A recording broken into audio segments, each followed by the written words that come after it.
আসসালামু আলাইকুম dear student, RF tutorial চ্যানেলে তোমাদের সবাইকে স্বাগতম।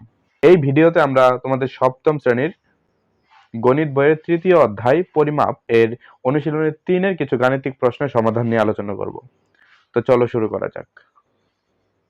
তো তোমরা দেখতে পাচ্ছ অনুশীলনী 3.1 এর 10, 11 এবং 12 নম্বর প্রশ্ন দেওয়া হয়েছে। আমরা 10 নম্বর প্রশ্ন থেকে পরবর্তী প্রশ্ন সমাধানগুলা তোমাদেরকে বুঝিয়ে দেব। ওকে, তো চলো আমরা 10 নম্বর প্রশ্নটা দেখে নিই আবার। এখানে আমাদের 10 নম্বর প্রশ্ন বলা হয়েছে নিচের কয়েকটি ত্রিভুজাকার ক্ষেত্রের ভূমি ও উচ্চতা দেওয়া হলো, ত্রিভুজাকার ক্ষেত্রের ক্ষেত্রফল নির্ণয় করো। অর্থাৎ এখানে আমাদের নিচে দুইটা ত্রিভুজের ভূমি এবং উচ্চতার মান দেওয়া হয়েছে, এই দুটি মান থেকে আমাদের ত্রিভুজের ক্ষেত্রফল নির্ণয় করতে হবে। সুতরাং আমাদের এই দুইটা প্রশ্নের সমাধান করতে হলে প্রথমে ত্রিভুজ এবং ত্রিভুজের ক্ষেত্রফল সম্বন্ধে জানা লাগবে। আমরা জানি ত্রিভুজ হচ্ছে তিনটি রেখা দ্বারা আবদ্ধ চিত্র, অর্থাৎ তিনটি রেখা দ্বারা আবদ্ধ চিত্রকে বলা হয় ত্রিভুজ। এবং এই ত্রিভুজের ক্ষেত্রফল বের করার যে সূত্র সেটি হচ্ছে হাফ ইন্টু ভূমি গুণন উচ্চতা। সো এটা হচ্ছে ত্রিভুজের ক্ষেত্রফল বের করার সূত্র। সো আমরা যদি এবার আমাদের মেইন প্রশ্নে চলে যাই, এখানে আমাদের ভূমি এবং উচ্চতার মান দেওয়া আছে, এটা থেকে আমাদের ত্রিভুজের ক্ষেত্রফল বের করতে হবে। সো প্রথমে আমাদের যে কাজটি করতে হবে, সমাধানে দেওয়া আছে ভূমির মান 10 মিটার, উচ্চতার মান 6 মিটার। অর্থাৎ এখানে ভূমি এবং উচ্চতার মানটা দেওয়া ছিল, সেটা আমরা এখানে লিখে ফেললাম। এবার আমরা লিখব ত্রিভুজের ক্ষেত্রফলের সূত্র, যেটা আমরা একটু আগে দেখেছি। ত্রিভুজের ক্ষেত্রফল সমান সমান হাফ ইন্টু ভূমি গুণ উচ্চতা, যেটা হচ্ছে ত্রিভুজের ক্ষেত্রফল নির্ণয়ের সূত্র। এখন যদি আমরা এখানে হাফের জায়গায় হাফ লিখি, ভূমির জায়গায় ভূমির মান, উচ্চতার জায়গায় উচ্চতার মান বসাই, তাহলে পাবো হাফ ইন্টু ভূমির মান 10, উচ্চতার মান 6 মিটার, এবং ক্যালকুলেশন করলে আমরা পাবো 30 বর্গ মিটার। অর্থাৎ ক নম্বর প্রশ্নের উত্তর হচ্ছে 30 বর্গ মিটার। এরপর যদি আমরা খ নম্বর প্রশ্নে তাকাই, সেখানে ভূমির মান দেওয়া আছে 25 সেন্টিমিটার এবং উচ্চতার মান দেওয়া আছে 14 সেন্টিমিটার। সেম ভাবে একই নিয়মে যদি আমরা করি, প্রথমে আমরা যে মানগুলো দেওয়া থাকবে সেগুলো লিখে ফেলি। ভূমির মান 25 সেন্টিমিটার, উচ্চতার মান 14 সেন্টিমিটার। তারপর আমরা ত্রিভুজের ক্ষেত্রফল নির্ণয় সূত্রটি লিখবো, হাফ ইন্টু ভূমি গুণন উচ্চতা। সেম একই নিয়মে এখানে আমরা ভূমির মান এবং উচ্চতার মান বসাবো। বসালে আমরা পাবো হিসাব নিকাশ করে আমরা পাবো 175 বর্গ সেন্টিমিটার। অর্থাৎ খ নাম্বার প্রশ্নে যে ত্রিভুজের কথা বলা হয়েছে সেই ত্রিভুজের ক্ষেত্রফল হচ্ছে 175 সেন্টিমিটার। সো এইটা ছিল আমাদের 10 নম্বর প্রশ্নের সমাধান।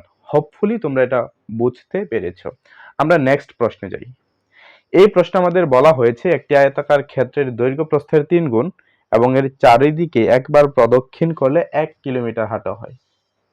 আয়তাকার ক্ষেত্রটির দৈর্ঘ্য প্রস্থ নির্ণয় করো।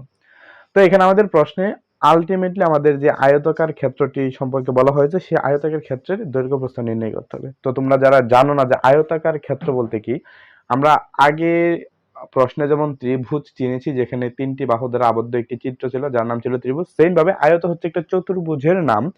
এবং আয়ত নামক চতুর্ভুজটা দেখতে আমাদের চিত্রে যেই আহ চতুর্ভুজটি দেখা যাচ্ছে, আয়ত দেখতে এটার মতন। অর্থাৎ এর যে বিপরীত বাহু দুটি, সেই বাহু দুটি সমান হয়, আর বিপরীত বাহু দুটি সমান হলে সেই চতুর্ভুজের নাম হয় আয়ত।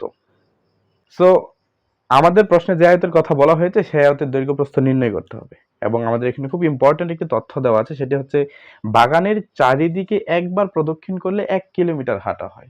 আমরা যদি একটু চিত্রে লক্ষ্য করি, চিত্রটাকে যদি আমরা ওই বাগানের সাথে কম্পেয়ার করি, যেহেতু বাগানটাও ওই এই চিত্রের মতন আয়তাকার, ধরি আমরা বাগানের এইখান থেকে হাঁটা শুরু করে চারপাশে হেঁটে আবার এই বিন্দুতে ফিরে আসলাম, এবং এই পুরো চারিদিকে ঘুরে আসতে যদি আমাদের 1 কিলোমিটার পথ অতিক্রম করতে হয়, তাহলে আমাদের বুঝে নিতে হবে ওই বাগানের পরিসীমাও হচ্ছে 1 কিলোমিটার।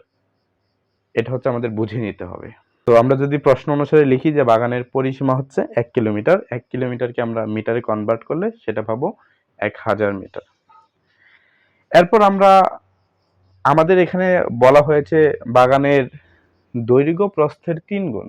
অর্থাৎ এখানে আমরা দৈর্ঘ্য কিংবা প্রস্থ কোনোটারই মান আমাদের জানা নেই, সেক্ষেত্রে আমরা একটা ধরে নিচ্ছি আমাদের প্রস্থটা হচ্ছে x। এখন প্রস্থ যদি হয় x মিটার, দৈর্ঘ্য হচ্ছে এর 3 গুণ, অর্থাৎ দৈর্ঘ্য হবে 3x মিটার। তারপর আমরা যদি বাগানের পরিসীমার সূত্রটি লিখি, বাগানের পরিসীমা বা আয়তাকার ক্ষেত্রের পরিসীমার সূত্র হচ্ছে 2 ইন্টু দৈর্ঘ্য যোগ প্রস্থ। এখানে একটি প্রশ্ন থাকতে পারে, আমরা এখানে আয়তাকার ক্ষেত্রের বা বাগানের ক্ষেত্রফলের সূত্র না লিখে পরিসীমার সূত্র কেন লিখেছি? কারণটা হচ্ছে আমাদের এখানে আমাদের হাতে পরিসীমার একটি মান দেওয়া আছে, সেই মান ব্যবহার করে সূত্র লিখে সমীকরণের মাধ্যমে আমরা দৈর্ঘ্য অথবা প্রস্থের মান বের করার চেষ্টা করব। সুতরাং আমাদের হাতে পরিসীমার মান আছে, সেজন্য আমরা পরিসীমার সূত্র লিখছি। যদি আমাদের হাতে ক্ষেত্রফলের মান দেওয়া থাকতো, সেক্ষেত্রে আমরা ক্ষেত্রফলের সূত্র লিখে অঙ্কটা সমাধান করতাম। হোপফুলি এটা বুঝেছো।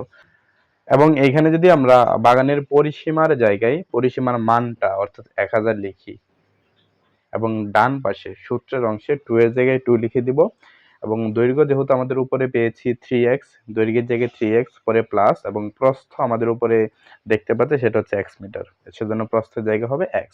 ওকে, সো এর পরের লাইনে যদি আমরা দেখি 1000 এর জায়গায় 1000 রয়েছে, ডান পাশে ব্র্যাকেটের ভেতরে 3x প্লাস x, অর্থাৎ 3টা x এর সাথে যদি আমরা আরেকটা x এ যোগ করি সেক্ষেত্রে আমরা পাবো 4টা x, আর তার সাথে 2 গুণ অবস্থায় রয়েছে।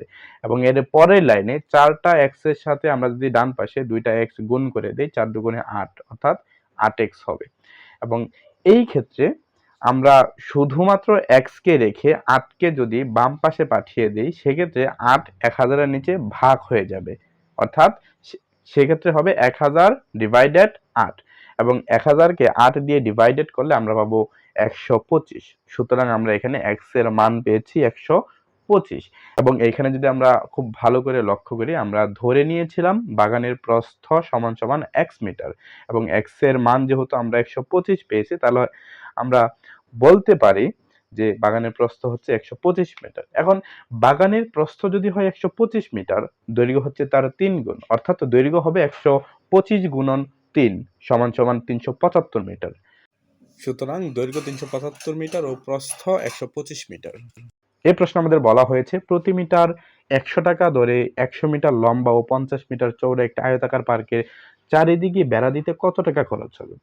তো এখানেও আমাদের একটি আয়তাকার পার্কের কথা বলা হয়েছে, এবং আমরা সবাই আয়তাকার কোনো জিনিসের শেপের সাথে পরিচিত। আয়তাকার কোনো বস্তু বা কোনো স্থান দেখতে কেমন হয় সেটা আমরা দেখেছি। এবং এখানে আয়তাকার সেই পার্কের দৈর্ঘ্য দেওয়া আছে 100 মিটার, প্রস্থ দেওয়া আছে 50 মিটার। আমরা যদি সেটা একটু চিত্রের সাথে মিলিয়ে নেই, আমরা যদি এই চিত্রটিকে সেই আয়তাকার পার্ক হিসেবে বিবেচনা করি, এবং যেহেতু সেই পার্কের দৈর্ঘ্য দেওয়া আছে 100 মিটার, সুতরাং আমরা এখানে এই দৈর্ঘ্যের মান লিখতে পারবো 100 মিটার, এবং প্রস্থ দেওয়া হচ্ছে 50 মিটার। সুতরাং আমরা এখানে ধরে নিচ্ছি এটা হচ্ছে সেই আয়তাকার পার্ক। এখন আমাদেরকে বের করতে হবে যে এই পার্কের চারপাশে বেড়া দিতে কত টাকা খরচ হবে। এখানে একটা গুরুত্বপূর্ণ ইনফরমেশন হচ্ছে, তোমাদের যখন বিভিন্ন অঙ্কে, সেটা বাগানের বেড়া হতে পারে, কোন একটা পার্কের বেড়া হতে পারে, যখন বেড়ার খরচ বের করতে বলা হবে, তখন তোমাদের মাথায় রাখতে হবে পরিসীমা নিয়ে কাজ করতে হবে। প্রথমে তোমার ওই পার্ক বা বাগানের পরিসীমা বের করে তারপর তোমার বেড়ার খরচটা হিসাব করতে হবে। সুতরাং আমরা সবাই জানি পরিসীমা বের করার জন্য যে সূত্র সেটা হচ্ছে 2 ইন্টু দৈর্ঘ্য যোগ প্রস্থ। সেজন্য আমরা অঙ্ক যদি শুরু করি, প্রথমে যে মানটা দেওয়া আছে দৈর্ঘ্য এবং প্রস্থের মান সেটা লিখে দেবো। দৈর্ঘ্য হচ্ছে 100 মিটার, প্রস্থ হচ্ছে 50 মিটার, এবং যেহেতু পরিসীমা বের করতে হবে তাহলে আমরা পরিসীমার সূত্রটি লিখবো, সেটা হচ্ছে 2 ইন্টু দৈর্ঘ্য যোগ প্রস্থ। এবং এর পরের লাইনে আমরা দৈর্ঘ্যের জায়গায় তার মান 100 মিটার, প্রস্থের জায়গায় তার মান 50 মিটার যদি লিখি, এবং লিখে যদি আমরা এখানে হিসাব করি, আমরা পাবো 300 মিটার। অর্থাৎ এখানে যে আয়তাকার পার্কের কথা বলা হয়েছে, সেই আয়তাকার পার্কের পরিসীমা হচ্ছে 300 মিটার। এখন আমাদের প্রশ্নে বলে দিয়েছে যে 1 মিটারে বেড়া দিতে খরচ হয় 100 টাকা। তাহলে এই লাইনটা আমরা লিখে নিই, 1 মিটারে বেড়া দিতে খরচ হয় 100 টাকা।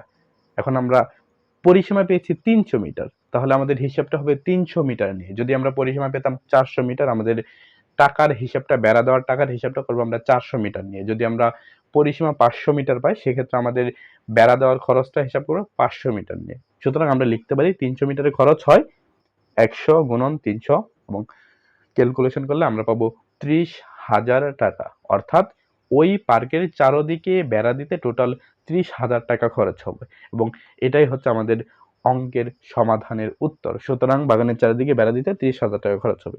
হোপফুলি এই সমাধানটাও তোমরা বুঝতে পেরেছো।